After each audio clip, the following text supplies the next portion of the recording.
Good morning, everyone. Good morning, Miss. Welcome to our mathematics class. Please take a look at the slide on the screen. Today, we are going to start a new topic called geometric transformation.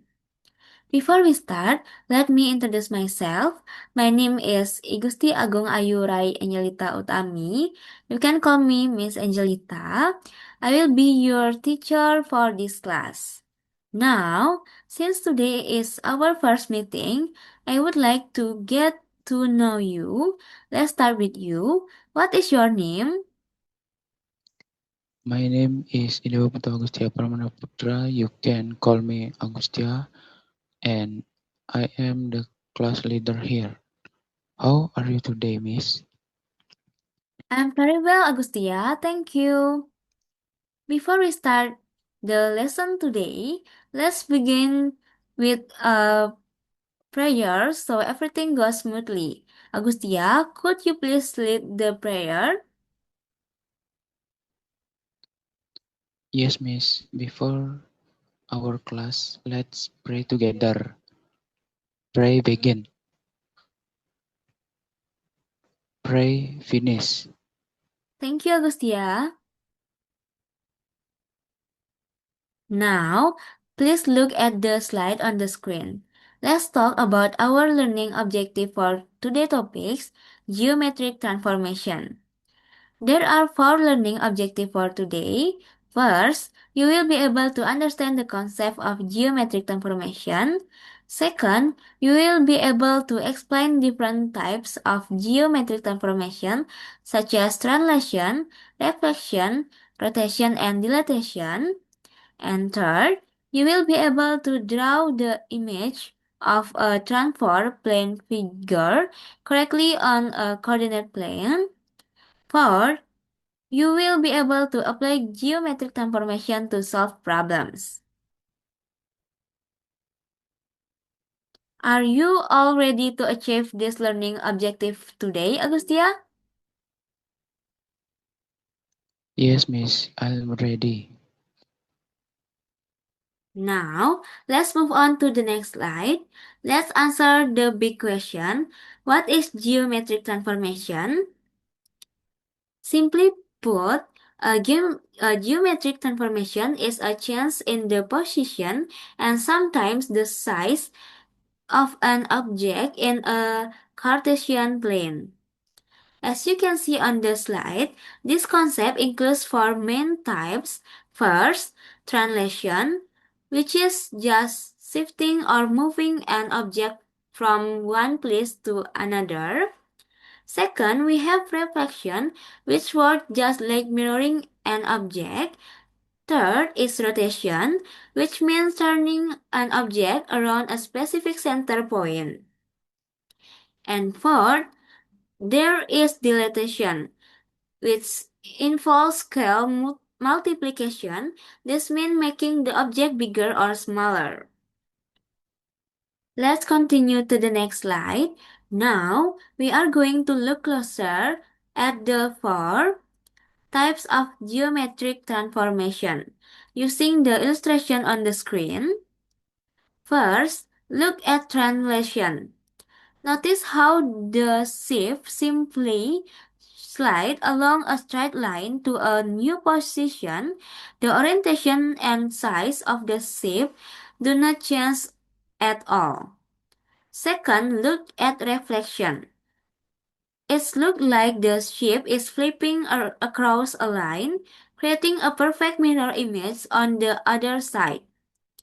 Third, we have rotation. In this image, you can see the ship turning or spinning around a fixed center point, just like the hands of a clock. Fourth, look at dilatation. Unlike the first three types, dilatation changes the shape or the size or the of the side. Dilatation changes the size of the shape. It can enlarge or reduce the shape from a center point, but it still keep the exact same proportion. Let's move on to the next slide. Now, we are going to dive into our first type of geometric transformation, which is translation or simply as shift. As you can read on the screen, a translation moves an original point xy by a column vector AB to a new position.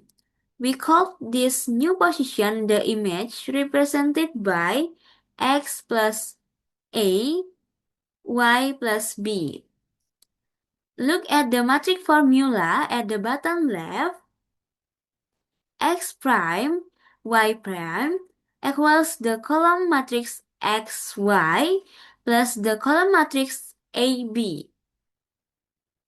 This means to find the new coordinates x primes and y primes, we just add the translation values a and b to the original coordinates. An important mathematical concept to remember here is that a translation moves an object without changing its shape and size. It stay exactly the same as you can see in the example image on the right. Now, let's practice with a real example. Please look at this slide. The example says the point A to 3 is translated by the vector 4, -2. Let's find the coordinates of the image points together. For the solution, we use the translation formula A primes x plus a, y plus b. From the problems, we can substitute our values x equals 2, y equals 3, a equals 4, and b equals -2. Next, we calculate a prime 2 plus 4, 3 plus -2. So for the x coordinate, 2 plus 4 equals 6. For the y coordinate, 3 plus -2 is the same as 3 minus 2, which, which equals 1. So the final image of the point is a primes equals 6, 1. Let's move on to the next slide. Now we are going to talk about reflection, which is the mathematical word for mirroring. A refraction flips an object across a particular line. We call this line the mirror line or the axis of reflection. When we reflect a point xy, its coordinate will change depending on the mirror line. For example, reflection about the x-axis changes the point xy into x negative y. And if we reflect the point about the y-axis, the coordinates change into negative x, y.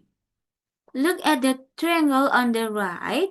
The shape and size do not change, but the orientation is flipped, facing the opposite y.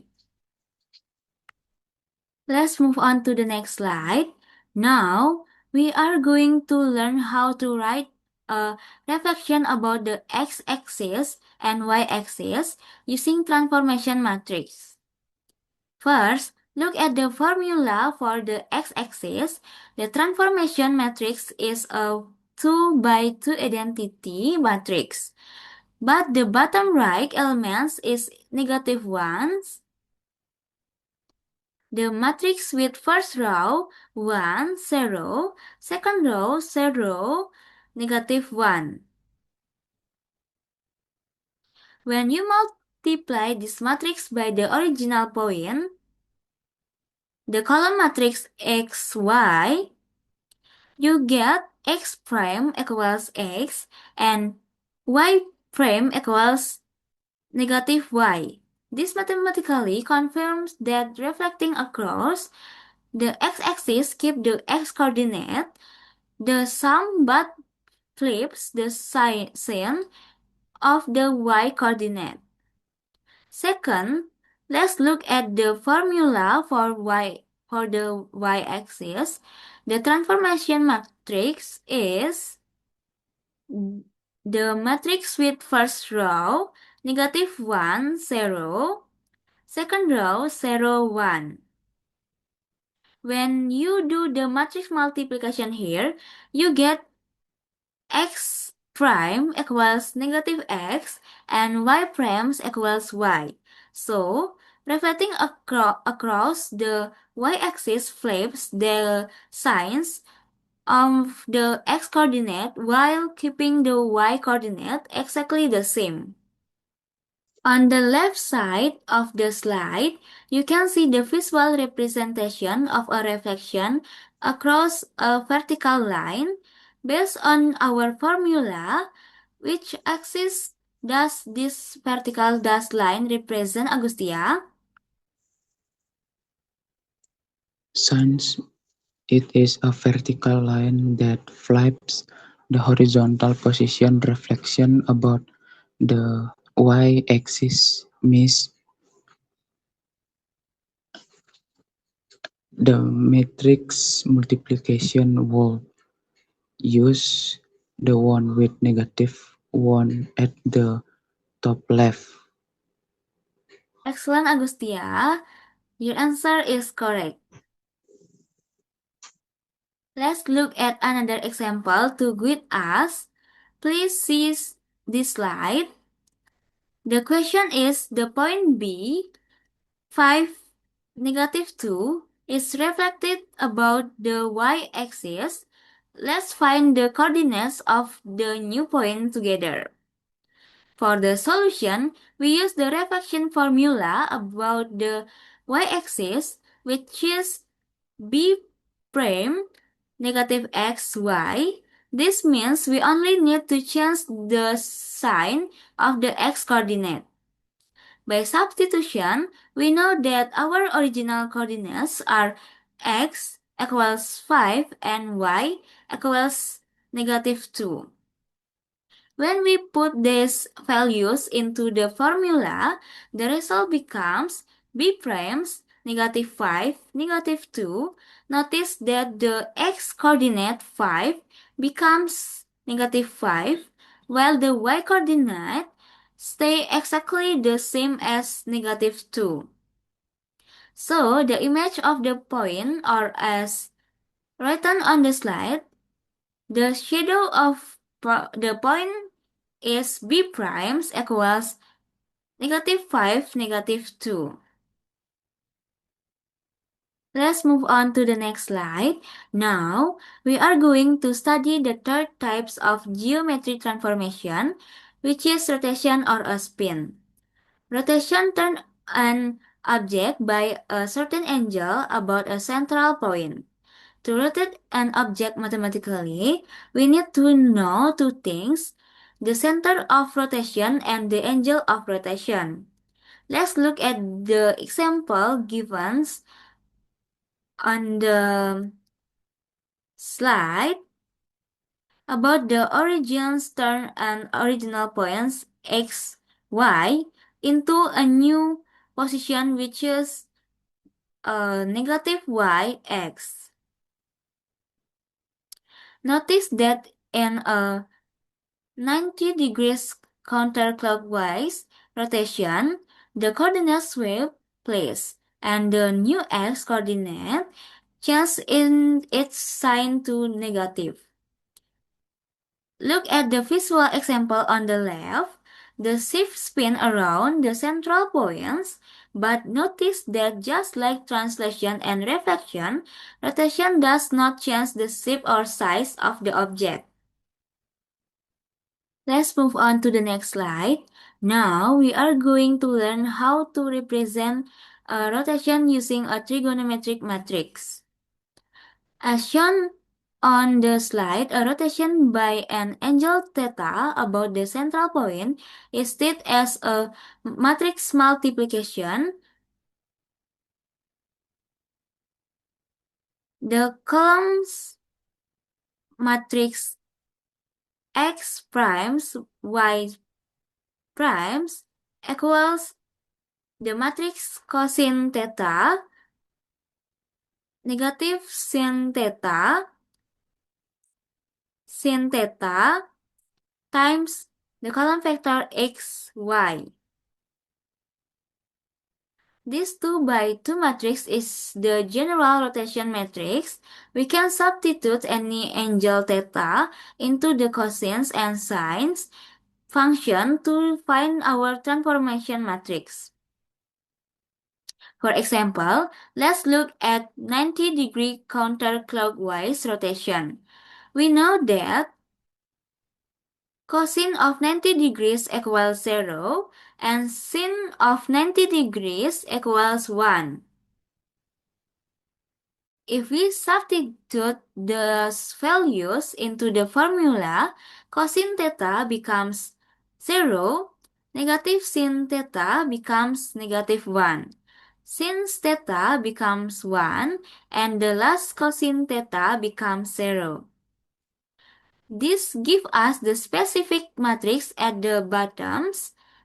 The matrix 0, negative 1, 1, 0.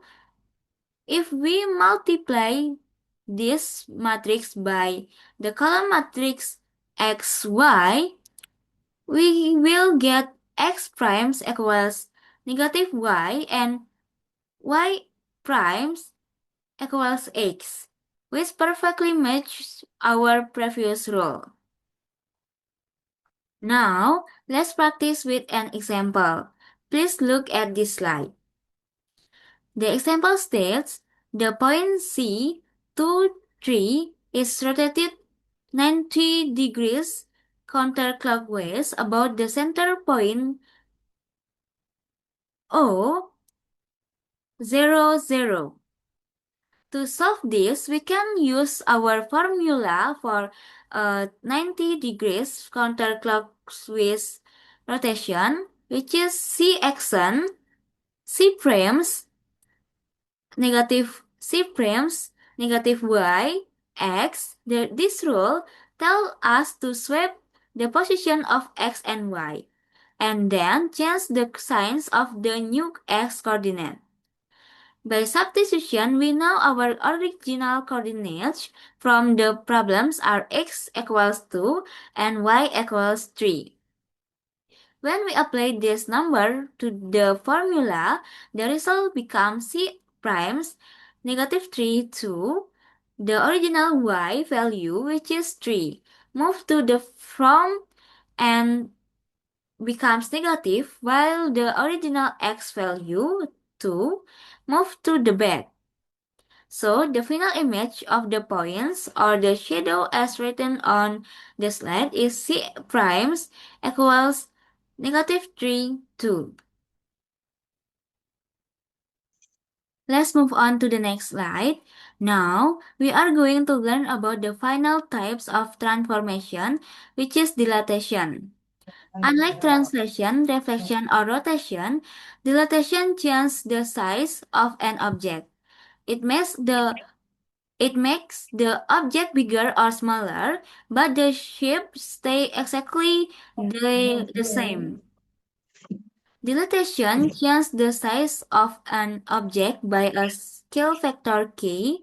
If we dilate a point xy from the center point 0, 0, it simply multiplies the coordinates, so it becomes kx, ky. There are two rules for the scale factor. First, when k is greater than 1, the object enlarges or get bigger. Second, when k is greater than 0 and less than 1, or like a fraction or decimal, the object reduces or gets smaller. Look at the graph on the left. We have a large shape and a small shape connected by lines to a single point. If if we move from the small shape to the large shape, what kind of dilatation is that, Agustia?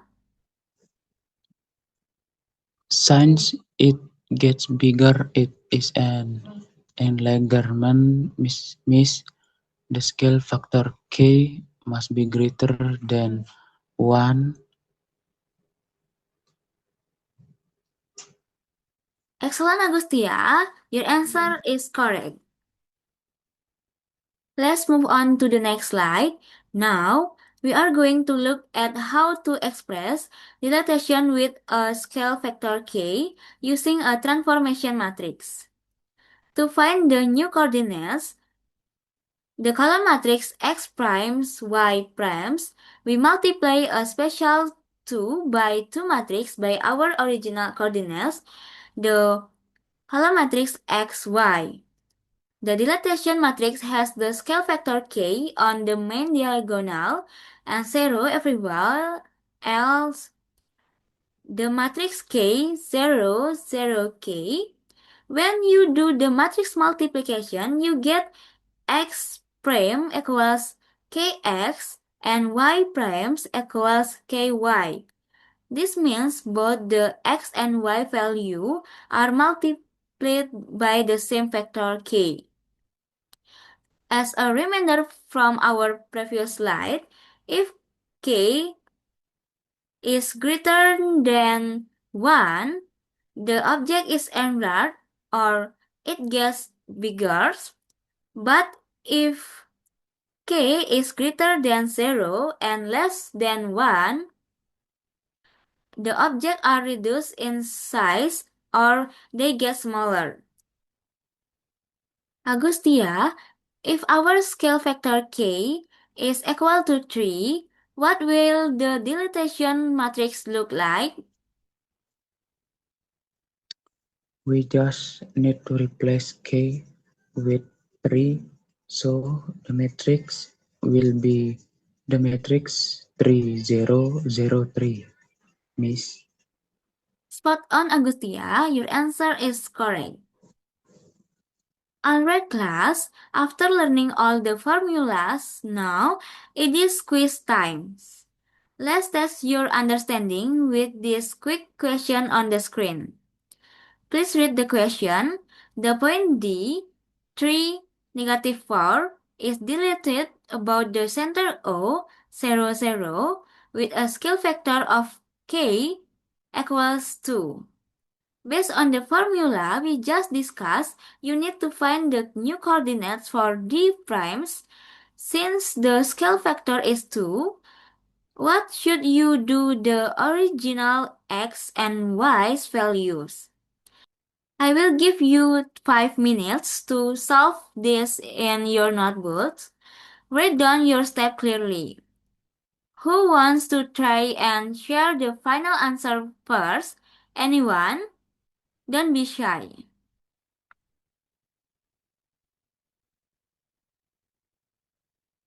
I have finished calculating the dilation for point D 3, negative 4 with a scale factor of k equals 2.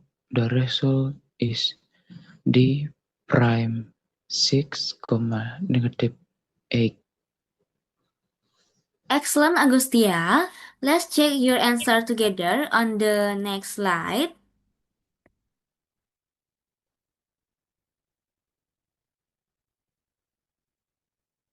You use the correct dilatation formula, which is d primes k times x, k times y. After substituting x equals 3, y equals negative 4, and k equals 2, you got d primes 6, negative 8. So your answer is correct. To wrap up our lesson today, let's look at the summary on this slide. We have successfully covered four types of geometric transformation. Remember the definition. A geometric transformation changes the position, orientation, or size of an object on the Cartesian plane. First, we have translation, which simply move a point x, y by a vector AB to a new position x plus a, y plus b, without changing its shape or size. Second is reflection or mirroring. It reflects an object across a lines like the x-axis which changes x, y to x negative y, or the y-axis which changes x, y to negative x, y.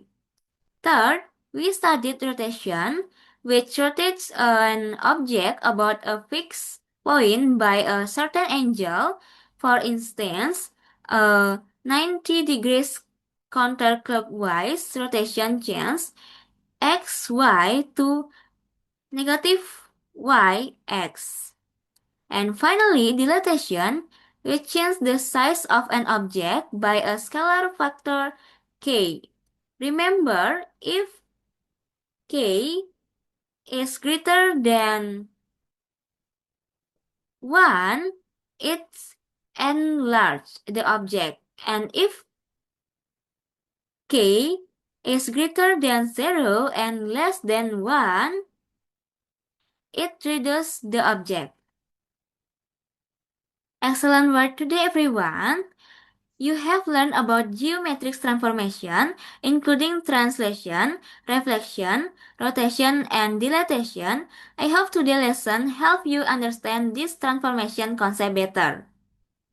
Before we end our class, does anyone have any question?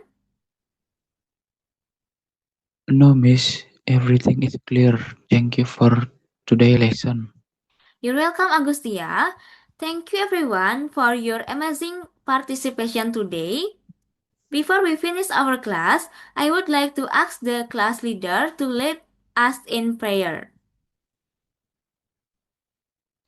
Yes, miss, attention please.